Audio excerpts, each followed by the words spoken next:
A mother seeks a fresh start for her child. The pool feels like freedom after years of hardship, but rules and control soon threaten that peace. It had been months since Amanda felt the possibility of hope, and when she finally stepped out of the rented moving truck with her little boy clutching her hand, it seemed as if life was offering her a reset. The suburban neighborhood looked almost too perfect, with its carefully trimmed lawns, pastel-colored houses, and winding streets lined with blooming trees.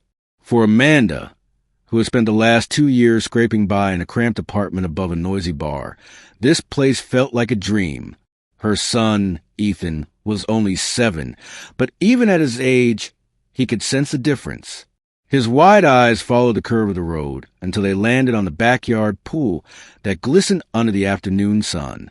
"Mom, look!" he squealed, tugging on her sleeve as though he had discovered buried treasure. Amanda smiled, though her exhaustion was plain. The move had drained her, financially, physically, emotionally. Every box she carried represented not just belongings, but battles. Unpaid bills, late-night worries, and endless sacrifices. Yet as she stood in the doorway of their new rental home, she breathed deeply, forcing herself to believe this place wasn't temporary chaos but a real beginning. The house wasn't grand by suburban standards, but to her and Ethan, it was a castle.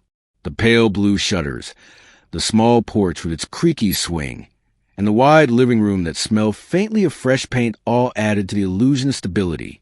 Most of all, though, it was the pool that captured Ethan's heart. He ran to the back door and pressed his face against the glass, staring out at the turquoise water shimmering under the sky. "Do you think we can swim today?" he asked, practically bouncing. Amanda chuckled. "Let's unpack first, champ. But yes, that pool is ours now." She ruffled his hair, and for a brief moment, she allowed herself to enjoy his excitement. What Amanda didn't notice immediately was a figure standing at the corner of the property. A man in his late 50s, tall and stiff, with thinning hair combed back neatly, watched silently from the sidewalk.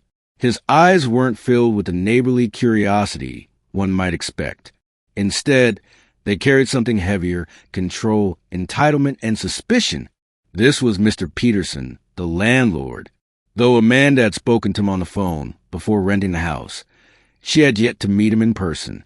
Now, as she caught sight of him through the window, she felt a subtle unease. He raised a hand in a stiff wave. Amanda returned it, but her smile faltered as she noticed he didn't smile back. The afternoon passed in a blur of unpacking. Amanda set up Ethan's room first, placing his superhero posters on the walls and arranging his toy cars along the shelf. His laughter filled the space, making the house feel alive. By evening, though, Amanda collapsed on the couch, her body aching. Ethan crawled next to her with 2 juice boxes and handed one over like an offering. "Mom," he said in a small voice, "do you think we'll be happy here?" Amanda looked at him, her heart squeezing. "I think we already are," she whispered, though deep inside she added silently, "We have to be." The next morning, Amanda opened the curtains and let the sunlight flood the living room. Ethan was already in his swim trunks, goggles perched on his head, bouncing with energy. "Please, Mom, can we go swimming now?" he begged. Laughing, Amanda finally gave in. "All right, let's see if we can find the pool gate." The backyard was everything she hoped for. Green hedges framed the sparkling water, lounge chairs sat neatly on the deck, and the faint smell of chlorine mixed with the morning breeze. For Amanda, the pool wasn't just water, it was freedom. It was proof she had given Ethan something better than she had growing up. As Ethan dove into the shallow end with a splash, Amanda sat on the edge, dipping her feet in. She closed her eyes, savoring the rare feeling of peace. But peace has a way of being fragile. "Excuse me," a voice called sharply from behind. Amanda turned to see Mr. Peterson approaching through the side gate, his expression stern. He wore khaki pants and a crisp shirt despite the morning heat, as though he had somewhere important to be, or wanted others to believe he did. "Mrs. Harris," he began, his tone formal, "I'd like to remind you that the pool is not included in the rental agreement." Amanda blinked, unsure she had heard correctly. "I'm sorry?" The pool not included? That's right, he said, folding his arms. It's reserved for property maintenance and private use. Tenants are not permitted. His eyes flicked to Ethan, who froze mid-splash, sensing the tension. Amanda stood, water dripping from her feet onto the pavement. Mr. Peterson, when we discuss a house, you mentioned the backyard was part of the rental. That pool is in the backyard. Yes, but the agreement was clear, he insisted, though his voice carried more authority than fact. I don't allow tenants to use it.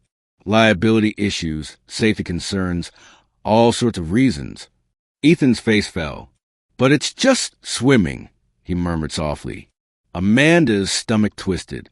She wanted to argue, to demand fairness, but she swallowed her words. She was new here, and her resources were limited. Picking a fight on the first week seemed dangerous. Still, the look in Mr. Peterson's eyes made her uneasy. It wasn't just about rules. It was about control. That night, after Ethan had gone to bed, Amanda sat by the window, staring at the dark pool outside. The water shimmered under the moonlight, silent and inviting. She thought about Ethan's disappointed face, about how something so simple had been snatched away from him. She clenched her jaw. This house was supposed to be their new beginning, but already shadows of conflict loomed. The first week in the new house felt like an endless wave of small victories for Sarah and her son Ethan.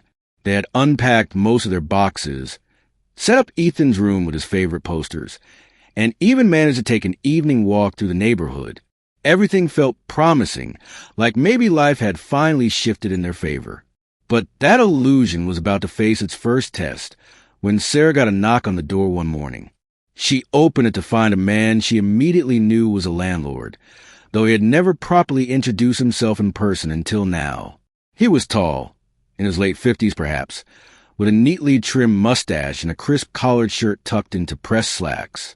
His polished leather shoes clicked against the concrete as he shifted his stance, glancing past Sarah into the house, as though already judging what kind of tenant she would be.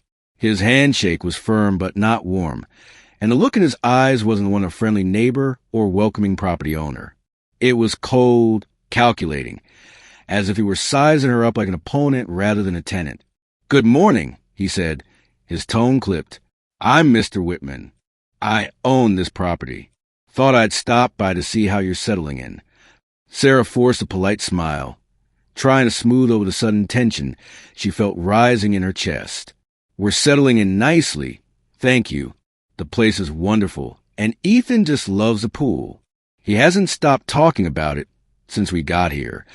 At the mention of the pool, Mr. Whitman's eyes narrowed slightly. It was almost imperceptible, but Sarah caught it. A shadow of disapproval crossed his face before his lips curled into what could only be described as a forced smile. "Yes," he replied slowly. "The pool is one of the highlights of this property, but it comes with rules, of course. Strict ones." He tilted his head as though emphasizing the seriousness of his words. Sarah nodded cautiously. "Of course. We'll make sure to take care of it." Mr. Whitman cleared his throat, leaning one hand on the doorframe in a way that felt less like casual conversation and more like him asserting his ownership of the space. Taking care of it is just one part. Safety and order are just as important.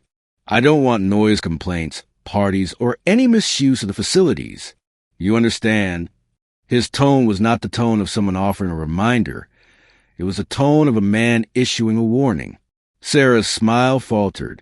She wanted to assure him that she was not the kind of tenant to throw wild parties or neglect the property, but the sharpness in his voice already made her feel cornered, as if she had to defend herself. "Of course," she said softly, trying not to sound offensive. "It's just me and my son. We're quiet, and we'll respect the property." Mr. Whitman studied her for a moment, his eyes flicking over her face, her modest clothing, then briefly down the hall inside her home. Sarah suddenly felt exposed, like he was making judgments about her worthiness to live here. She tightened her grip on the door, wishing he would step back. "Good," he finally said, pushing away from the doorframe. "I like tenants who follow the rules." I'll be stopping by from time to time to check on things. Don't be alarmed. Just routine. Sarah's stomach sank. The way he said routine made it sound less like maintenance and more like surveillance. She forced another smile, nodding politely until he finally turned and walked back to his car parked at the curb. When the door shut behind her, Sarah let out the breath she hadn't realized she was holding. Ethan peeked around the corner, curious. "Was that the landlord?" he asked. Sarah ruffled his hair, trying to keep her tone light. "Yes, honey. Just Mr. Whitman checking in. Nothing to worry about." But deep down, she felt a prickling unease she couldn't shake. The days that followed brought small reminders of Mr. Whitman's presence. Once, Sarah caught him walking slowly along the side of the house, pretending to check the fence line, but clearly peering toward the pool. Another time, she noticed his car parked on the street for an hour, as though he were watching. She wanted to dismiss it as her imagination, but the pattern was undeniable. His interest in the pool seemed strangely obsessive, far beyond what any landlord should reasonably care about. One Saturday afternoon, Sarah was out back with Ethan while he splashed in the shallow end of the pool.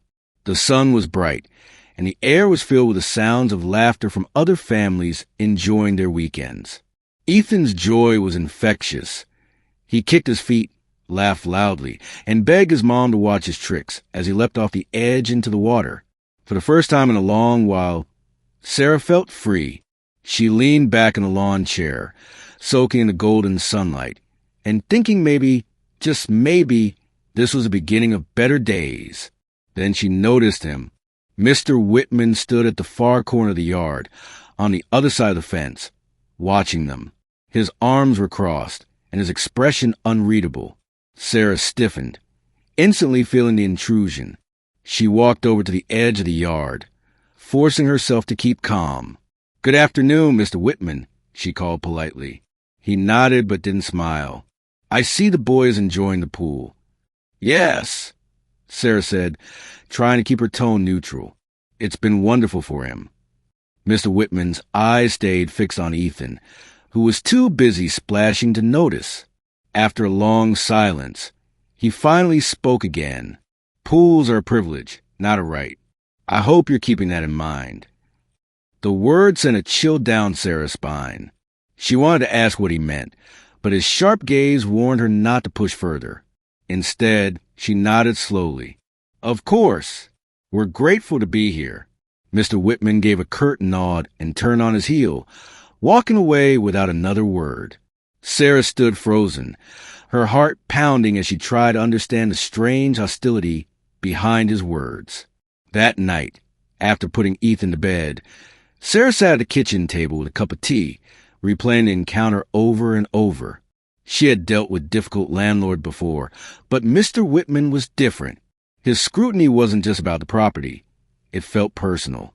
His tone carried an edge of disdain, and his eyes had a way of making her feel small, like she didn't belong. She reminded herself that she had signed the lease, paid the deposit, and had every right to be here. Still, that didn't erase the fact that Mr. Whitman clearly saw himself as more than just a landlord. He saw himself as the gatekeeper of who deserved this home, this pool, this life. Sarah made a quiet promise to herself that night. No matter how watchful or controlling Mr. Whitman became, she would not let him ruin this fresh start for her and Ethan. She had fought too hard to get here, and she wasn't going to let his presence steal that away. But deep down, she couldn't ignore the gnawing fear that this was only the beginning of something far more complicated than she had bargained for. The weekend sun spilled across the neighborhood, making the pool glisten like a jewel in the backyard. The little boy pressed his face against the sliding glass door, his small hands leaving prints on the glass as he begged, "Mom, can we please go swimming today?" His mother smiled, unable to resist his excitement. After all, this pool was one of the few luxuries they hadn't dared dream of in their old life. She grabbed his inflatable ring and a towel, determined to give him the carefree afternoon he deserved. Walking out into the warm air, the mom felt an unusual calm settle in her chest. The smell of fresh-cut grass, the laughter of distant neighbors. and the sparkle of sunlight on water all painted a perfect picture. Her son dipped his toes in first, squealing at the chill before slowly easing into the shallow end. She sat on the edge, dipping her feet and watching him with quiet pride. For once, she thought, maybe life was finally offering them a break. But the moment of peace didn't last. A sharp voice cut through the laughter. "What do you think you're doing?"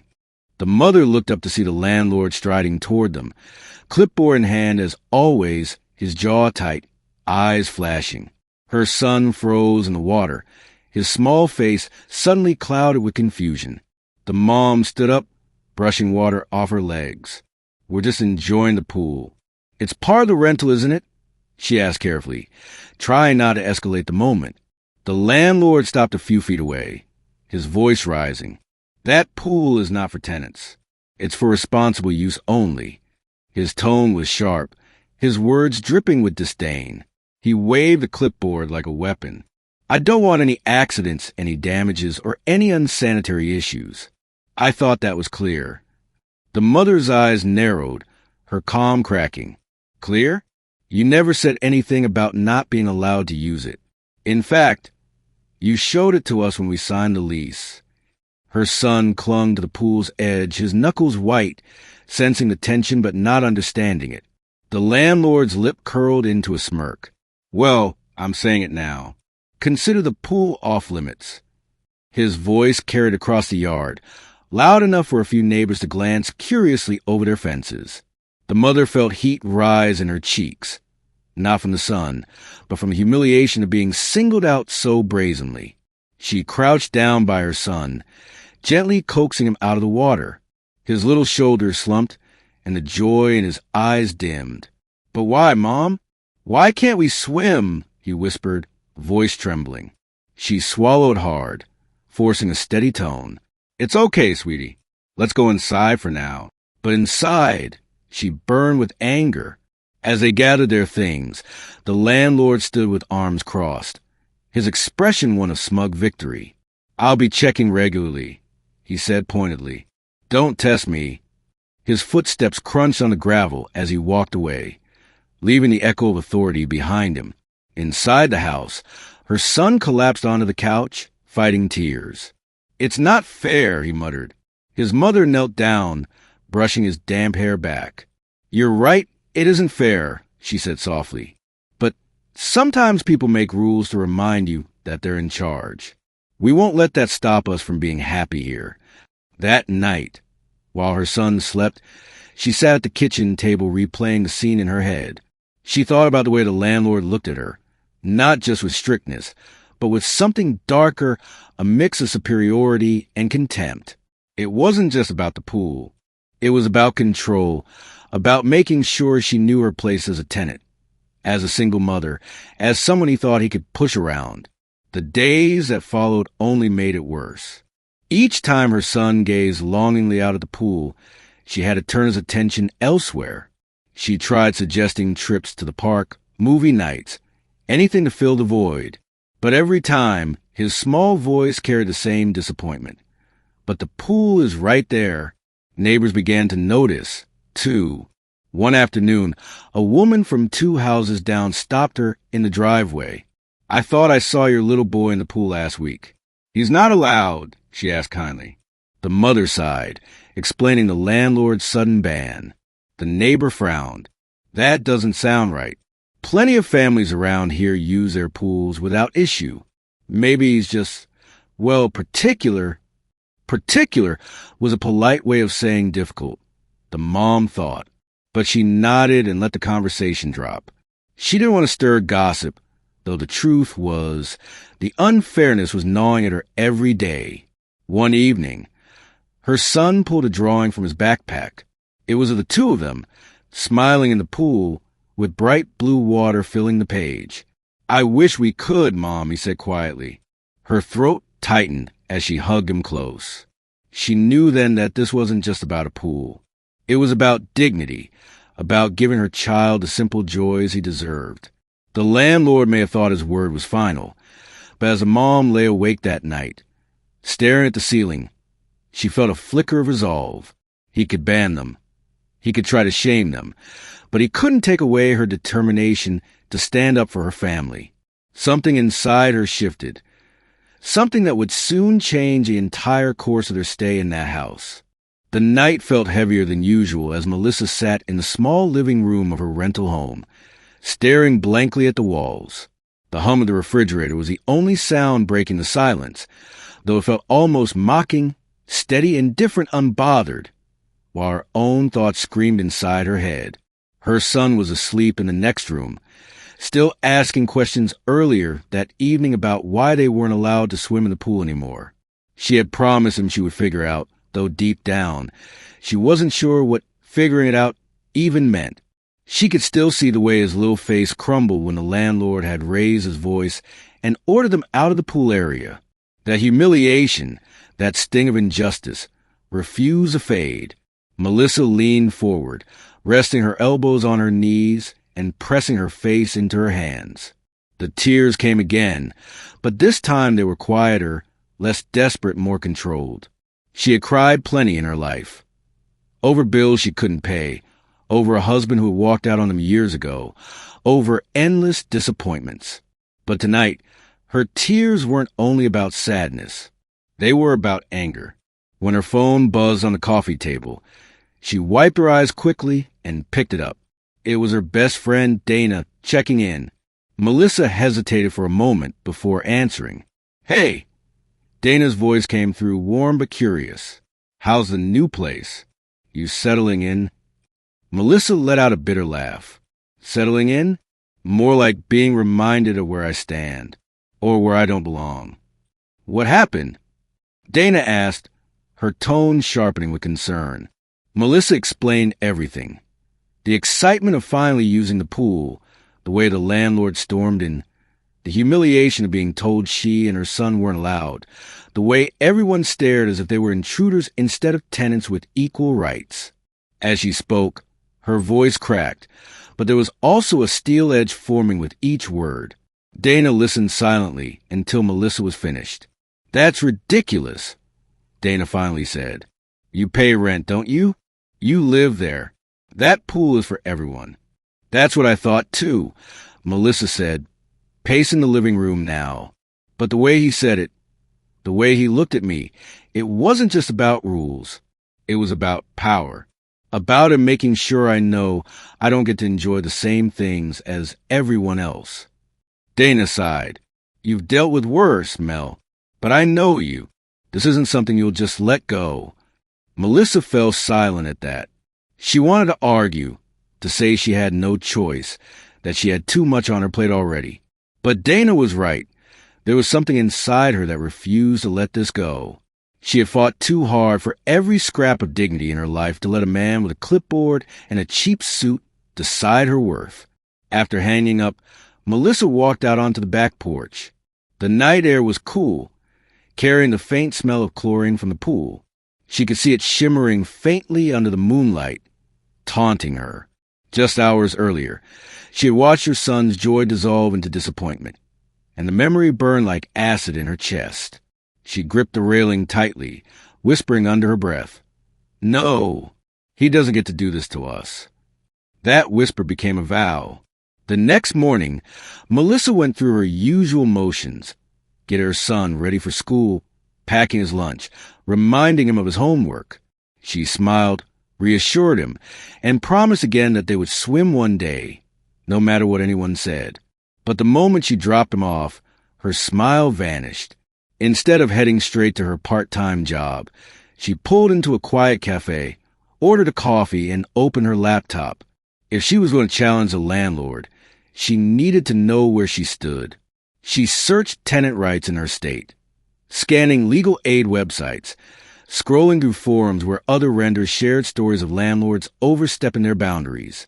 Her pulse quickened as she read. The law was clear. If the pool was listed as part of the property's amenities, tenants had the right to use it.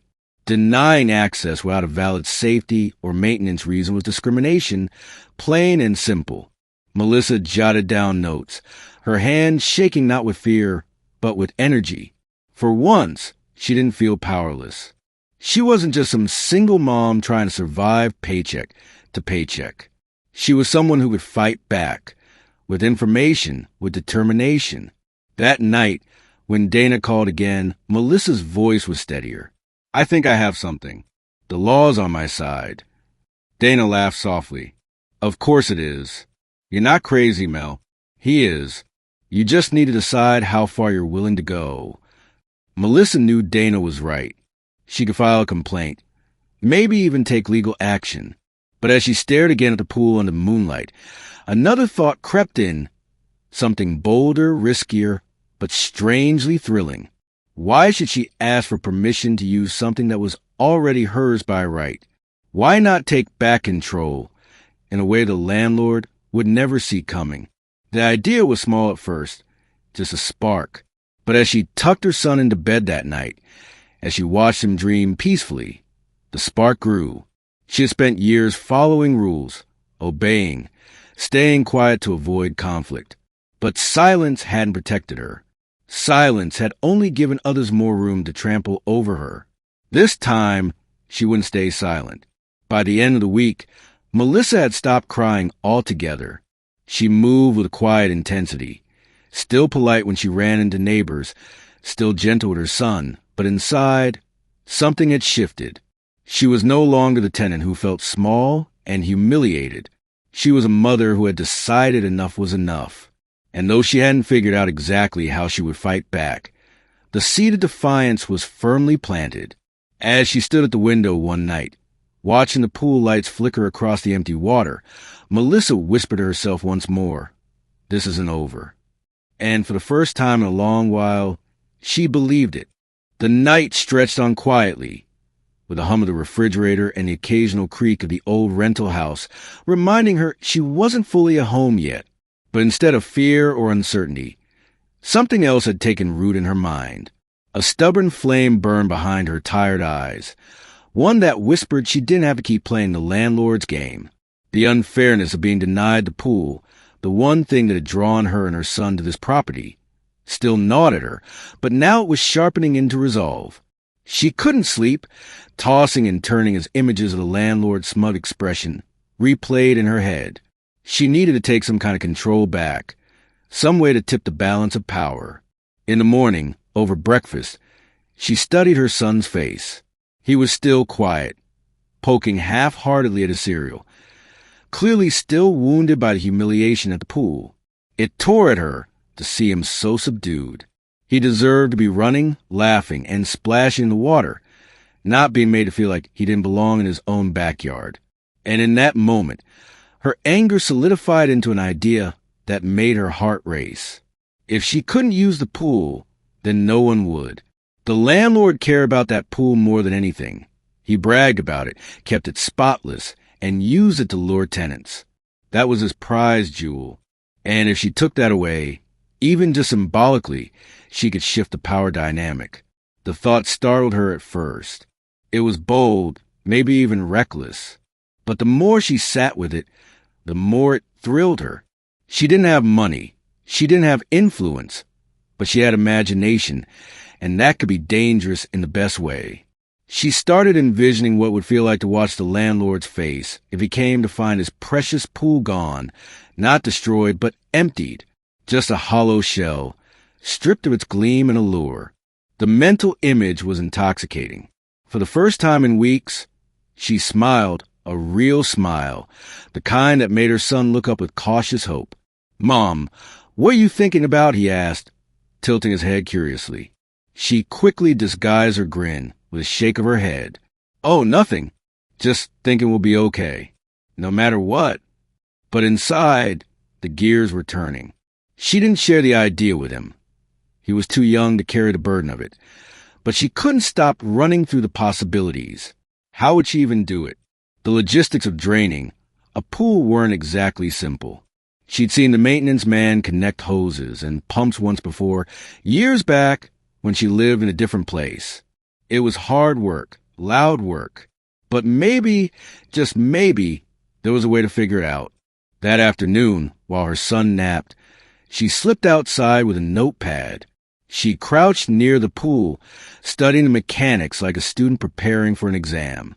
She traced the edges with her eyes, following the pipes, pumps, and spigots, noting the layout. She jotted down small details, where the hose connected, the power outlet nearby, even the slope of the yard. The sun reflected harshly off the water, but instead of feeling drawn to its cool shimmer, she stared at it like it was an enemy she was about to outwit. Her mind wandered to the landlord again. His rules, his sharp tone, his constant condescension, always acting like she should be grateful just to be there.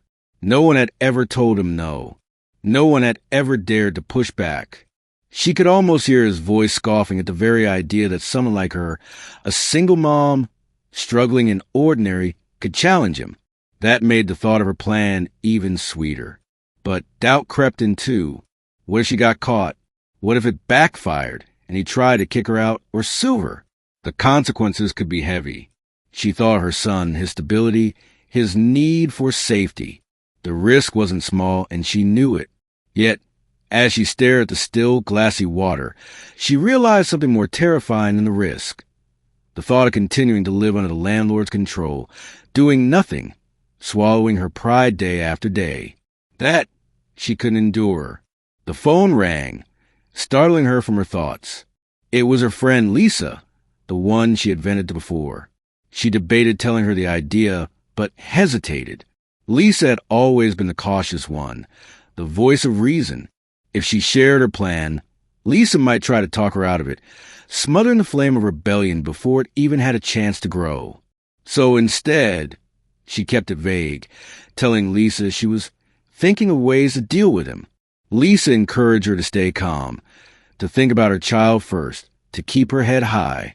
It was solid advice, but not the kind she needed right now. After the call, she stood at the edge of the pool and let her toes hang just over the water.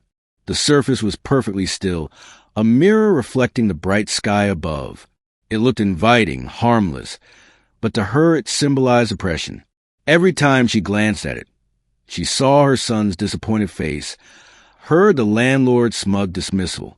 She clenched her fists and whispered to herself, "No more." Over the next few days, the idea grew stronger. She started researching discreetly, looking up pool maintenance videos online late at night, reading forums, even watching how-to tutorials about pumps and drainage systems. She felt almost guilty, like a teenager sneaking around, but there was a rush to it, a thrill that made her feel alive again. Each detail she uncovered gave her more confidence. She realized it wasn't impossible. It was just a matter of timing, tools, and nerve. The challenge was making it work, without anyone noticing. The neighborhood was quiet, the kind of place where even a lawnmower running after dark drew attention. She couldn't risk someone seeing her with a pump in the middle of the night. But maybe there was another way, a subtle approach, something that took time but wouldn't raise suspicion. The thought sent her back outside, crouching again by the pool's side, studying every piece of equipment like it held a secret code. Meanwhile, her relationship with the landlord grew frostier. He dropped by unannounced more often, as though trying to catch her breaking a rule. Each time he came, she bit her tongue, feigning politeness, but her mind hummed with the secret knowledge that she was planning something he'd never see coming. She almost wanted him to underestimate her, to keep believing she was meek, because when the moment came, his shock would be all the more satisfying. At night, lying in bed, she replayed the potential scene in her mind. The landlord striding into backyard, maybe with that smug smirk, only to find his pride and joy turned into a useless, empty pit. She imagined his face draining of color, his anger boiling over, and she imagined herself standing there, not apologetic or afraid, but calm, finally in control. That picture gave her strength. She didn't know exactly when she would act or how the final plan would look, but one thing had become certain. The bold idea wasn't just an idle fantasy anymore. It was her mission, a way to fight back without fists, without money, but with cleverness and daring. For the first time since moving in, she didn't feel powerless. She felt dangerous.